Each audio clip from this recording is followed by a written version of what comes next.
Hello guys and welcome back into another video. In today's tutorial, I'm going to show you how to create AI images using the Tensor Art for free. So make sure to watch the video to the end and follow these simple steps. So the first thing that you will need to do is to go to the tensor.art website. So here we can use this AI tool to create our free online AI images. And after that, you will need to create your own account. So basically, you will need just to log in and you will find the login in button here or the sign up button, and then you can just log in with your Google account. After that, we go to the home or we can just click on create so we can find our models. After that, we need just to go for classic model to have only some classic images. You click on classic model. After that, you choose which style of images do you want.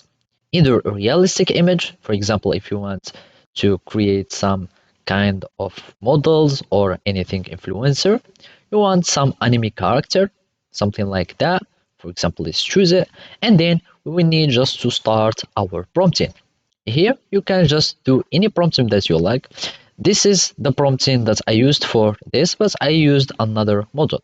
So let's just use the same prompt and see the result for this model. Then you can choose either from text to image or image to image. So basically you will upload an image here and then it will give you something similar to this image, or animate to give you kind of an animation or like moving your images. So I'm just going to use that, generate. You start waiting for the image to generate and you will have your own result. So as you can see, it won't take a long time for the image to generate, and let's wait for it.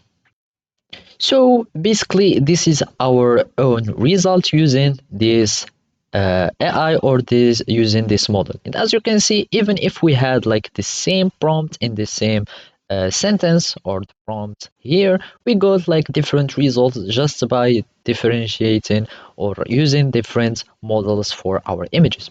So basically, this is how you can do it. Thank you for watching and see you next time.